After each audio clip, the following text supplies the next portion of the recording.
Hello friends, welcome. My name is Kamalveer और आज हम पढ़ेंगे हिस्टोरिकल एंड बायोग्राफिकल अप्रोच के बारे में। ये पेपर का नाम है approaches to literary criticism. MA semester 1 का ये पेपर है। स्टार्ट करते हैं आज का ये सेशन। पहले हम बात करेंगे बायोग्राफिकल अप्रोच की, फिर हिस्टोरिकल अप्रोच की, फिर historical and biographical approach combined way में। लास्ट में ना मैं आपको ये समझाऊंगा। देखो, कोई भी अप्रोच हो, चाहे आप साइकोलॉजिकल अप्रोच की बात कीजिए, बायोग्राफिकल अप्रोच की आप बात कर लो, हिस्टोरिकल अप्रोच की बात कर लो, फॉर्मलिस्ट अप्रोच की बात कर लो, आर्केटाइपल अप्रोच भी हमने डिस्कस किया, किसी की भी बात करो, ये सभी अप्रोचेस का काम क्या है? लिटरेचर को स्टडी करना, है ना। लिटरेचर को स्टडी करना अलग अलग पॉइंट ऑफ व्यू से। अप्रोच का मतलब क्या होता है? दृष्टिकोण, यानी कि एक खास कौन से दृष्टि देखना, एक खास एक पर्टिकुलर एंगल से खड़े होकर चीज को देखना। अप्रोच का मतलब ये हुआ। तो ये सारी चीजें लिटरेचर को स्टडी करती हैं। तो जो बायोग्राफिकल अप्रोच है, ये लिटरेचर को कैसे स्टडी करती है? एज नेम सुजेस्ट, जैसे बायोग्राफिकल अप्रोच नाम से पता चल रहा है, ये जो ऑथर है उसकी बायोग्राफी यानी कि उसकी लाइफ को स्टडी करती है। ठीक है ना। It demands acknowledgement of the author's role in creating a text. तो ये अप्रोच कहती है कि जब एक जो टेक्स्ट क्रिएट किया गया, यानी कि जब कोई बुक लिखी गई, बुक को किसी भी आर्टिस्टिक वर्क की बात कर लो आप लोग, चाहे वो एक बुक है, चाहे वो एक पेंटिंग है, चाहे वो कोई पोइट्री है, कुछ भी है, वो कह रहे हैं कि जब उसे बनाया गया तो उसके पीछे ऑथर का क्या रोल था या पेंटर का क्या रोल था, इसे हम स्टडी करेंगे। इसे हमें एक्नॉलेज करना चाहिए। Author plays a significant role. ये कह रहे हैं कि जो ऑथर है, लिखने वाला है, मैं बार बार कह रहा हूं, वो पेंटर भी हो सकता है, कुछ भी हो सकता है, कोई भी आर्टिस्ट हो सकता है। वो कह रहे हैं उसका सिग्निफिकेंट रोल है, बहुत इंपॉर्टेंट रोल है in the writing process. After all, he or she imagines, generates and often edits the final work। वो कह रहे हैं उसका सबसे जरूरी रोल क्यों है? क्योंकि आर्ट को उसी ने तो इमेजिन किया है, उसी को तो दिमाग में सारी पहले स्टोरी बनती है, फिर उसे वो जनरेट करता है, लिखना शुरू करता है, फिर उसे वो एडिट करता है, अच्छी बुरी चीजें उसमें से हटाता है, और फिर फाइनल वर्क बनता है आपके सामने। अगली चीज, yet when reviewing the text, वो कह रहे हैं कि जब आप लोग टेक्स्ट को रिव्यू करते हो, यानी कि बुक को रिव्यू करते हो कि बुक अच्छी है कि बुरी बुरी, रीडर्स, जो रीडर आप और मैं पढ़ने वाले हैं, focuses primarily on the stories characters. मैं आपको बताऊं, हम स्टोरी की कैरेक्टर की बात करते हैं। अच्छा, ये बात करने से ना, कंटिन्यू करने से पहले एक चीज मैं आपको यहाँ पे मेंशन कर दूं। अभी ना ये थोड़ा सा मैं आपको पढ़ा के ना, बाद में इसी वीडियो में आगे जाके ना कुछ क्वेश्चन बताऊंगा आपको, बायोग्राफिकल अप्रोच के भी, हिस्टोरिकल अप्रोच के भी। वो क्वेश्चन ऐसे हैं कि, मतलब क्वेश्चन का मतलब ये है कि ये अप्रोचेस स्टडी किससे करती है, वो सारा बहुत डिटेल में है। तो आप लोग, अगर अभी मुझे पता आप लोग प्रिपेयर कर रहे होंगे पेपर के लिए, तो आपको अभी टेंशन नहीं लेनी है, पैनिक नहीं होना। जो मैं आपको वो क्वेश्चन बताऊंगा ना, उसे आप एज इट इज पेपर में उनके सेंटेंस बना बना के लंबे लंबे लिख देना, ठीक है? आपके मार्क्स पूरे आ जाएंगे। चलो, वो कह रहे हैं कि अभी हम बुक की बात कर रहे हैं ना, तो बुक की बात नहीं करेंगे। जो इजी एग्जांपल है हमारे लिए, वो हम ले लेंगे एक मूवी का। वो कह रहे हैं कि जब रीडर, या फिर आप कह लो कि हम ऑडियंस है, जब हम कोई मूवी देखते हैं ना, तो हम मूवी को अच्छा बुरा कैसे कहते हैं? हम कहते हैं कि उसके करेक्टर कैसे थे, कि नहीं? यही कहते हैं ना कि यार उसके करेक्टर अच्छे नहीं थे, प्लॉट मूवी का अच्छा नहीं है, या थीम अच्छा या बुरा है। हम इस चीज के ऊपर क्या करते हैं, ये आप कह लो एनालाइज करते हैं कि कोई मूवी अच्छी है कि बुरी, अच्छी है कि बुरी। लेकिन वो कहते हैं कि ऐसा नहीं है। ठीक है, आपको क्या करना चाहिए? आपको ये देखना चाहिए कि ऑथर का इसके पीछे क्या एफर्ट था, ऑथर ने वो मूवी को लिखा कैसे, कैसे डायरेक्ट किया, है ना। उसकी लाइफ में क्या हुआ ऐसे कि उसने ऐसी एक मूवी बनाई, ऐसी एक स्टोरी सोची, ऐसा एक प्लॉट सोचा। तो ऑथर के बारे में आप लोग स्टडी करो, वर्क ऑफ आर्ट की नहीं। Proponents of the biographical approach believe that a close study of an author's life will enrich a reading of the text। वो कह रहे हैं कि अगर आपको बुक को बहुत अच्छे से समझना है, बुक को बहुत अच्छे से समझना है, तो आप ऑथर के बारे में पढ़ो। अगर जब आप ऑथर के बारे में अच्छे से पढ़ लोगे ना, समझ लोगे, तो बुक आपको और ज्यादा अच्छे से समझ आएगी। महल। So biographical criticism is a form of literary criticism which analyzes a writer's biography। मैंने आप बार बार आपको बता रहा हूँ ये चीज, ये किसकी स्टडी करता है? जो ऑथर है उसकी बायोग्राफी की, उसकी लाइफ को पढ़ता है कि उसका जन्म कब हुआ, किस टाइम पीरियड में हुआ, किस स्टेट में हुआ, किस कंट्री में हुआ, किस टाइम पीरियड में, उस टाइम पे वहाँ की सोसाइटी कैसी थी, सोसाइटी का उस इंसान के ऊपर क्या इन्फ्लुएंस था, उसने किस चीज की स्टडी की, किस कॉलेज में गया, किस यूनिवर्सिटी में गया, उसके घर के हालात कैसे थे, ये सारी चीजों की। To show relationship between author's life and their works of literature.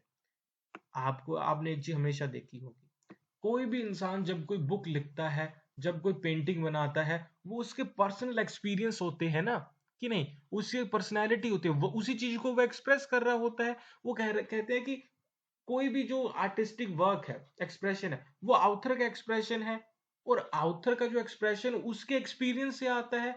जो लाइफ में उसने एक्सपीरियंस किया वैसी ही तो वो स्टोरी लिखेगा। तो अगर आपको उसकी स्टोरी को समझना है तो आप उसकी लाइफ को समझो। ओके। इसके अलावा जो बायोग्राफिकल क्रिटिसिज्म है ना, ये हिस्टोरिकल बायोग्राफिकल क्रिटिसिज्म भी इसे कहते हैं, क्योंकि ये दोनों आपस में जुड़े हुए हैं, दोनों आपस में जुड़े हुए हैं, हिस्टोरिकल और बायोग्राफिकल दोनों आपस में जुड़े हुए। ये वाली लाइन आपको लिखना है कि दोनों आपस में क्यों जुड़े हुए हैं, क्योंकि ये दोनों sees a literary work chiefly if not exclusively as a reflection of author's life and times. ठीक है, ये वाली लाइन लिखनी है, ये जो ब्लू वाली है। ये बायोग्राफिकल हिस्टोरिकल आपस में इंटरकनेक्टेड है, क्यों एसोसिएटेड है, क्यों क्यों जुड़े हुए हैं? क्योंकि इन दोनों में एक कॉमन चीज है। वो कॉमन चीज क्या है? तो वो कॉमन चीज ये है कि ये दोनों चीफली यानी कि मेनली किस चीज की स्टडी करते हैं? स्टडी करते हैं आउथर, उसकी लाइफ और उस टाइम की, यानी कि जो लिखने वाला है उसके जीवन की और उस टाइम पीरियड में क्या चीजें हो रही थी उसकी ये स्टडी करते हैं। अभी हम बात करते हैं हिस्टोरिकल अप्रोच की। तो similarly to the biographical literary critic, the historical approach takes into consideration influence of outside factors in shaping the content of a text. तो जिस तरीके से बायोग्राफिकल अप्रोच है उसी तरीके से हिस्टोरिकल अप्रोच है। ये दोनों क्या स्टडी करते हैं कि इन्फ्लुएंस यानी कि प्रभाव ऑफ आउटसाइड फैक्टर्स। आउटसाइड का मतलब ये है कि जो बुक लिखी गई है उसके ऊपर बाहर की तरफ से क्या क्या चीजें उसे इन्फ्लुएंस कर रही थी। पहली चीज तो यही होगी ना कि आउथर आउथर उसे इन्फ्लुएंस करता है, उसकी लाइफ। हिस्टोरिकल का मतलब क्या? आउटसाइड, आउटसाइड में, आउटसाइड के हिस्टोरिकल के कॉन्टेक्स्ट में आउटसाइड का मतलब क्या? कि उस टाइम का जो सोसाइटी थी उसमें क्या हो रहा था? क्या कोई कास्टिज्म था? क्या कोई क्लास पर बेस्ड कॉन्फ्लिक्ट चल रहा था? क्या समाज में या स्टेट में कोई आप कह लो सिविल वॉर, गृह युद्ध चल रहा था? क्या चीजें हो रही थी उस टाइम पीरियड में? तो वो सारी चीजें इसे इन्फ्लुएंस करती है। तो यानी कि ये किसकी स्टडी करने को हमें बोल रही है? तो ये बोल रहा है कि आप स्टडी करो जब ऑथर ने बुक लिखी उस टाइम पीरियड में सोसाइटी में क्या हो रहा था। Indeed, advocates of historical approach argue that any literary work is both a product and reflection of its time। इनका मानना क्या है? देखो ग्रीन कर रहा हूं ना, ये वाले पॉइंट्स आप लोग लिखते रहना। इनका मानना यह है कि जब भी कोई बुक लिखी जाती है तो वो एक तरीके का रिफ्लेक्शन है। किसका रिफ्लेक्शन? उस टाइम पीरियड का। ठीक है। आपकी बुक क्या होगी? आपकी बुक एक मिरर की तरह है। आपकी बुक एक मिरर की तरह है, और टाइम पीरियड में जो भी सोसाइटी में हो रहा है वो सारी चीजों को आप एज इट इज रिफ्लेक्ट कर रहे हो, ये इनका मानना है। In other words, if one is fully appreciate और understand a text, one is to one must consider its historical context. वो कह रहे हैं कि किसी इंसान को अगर किसी बुक को बहुत अच्छे से समझना है तो उस टाइम पीरियड के कॉन्टेक्स्ट में आप समझो। ठीक है, उस टाइम पीरियड के कॉन्टेक्स्ट में आप समझो। कई बार होता है ना, कुछ पुराने गाने होते हैं, पुरानी मूवीज होती है, पुरानी बुक्स होती है, आप कह रहे हैं ये बड़ा आउटडेटेड है, ये अच्छा नहीं लगता अभी देखना।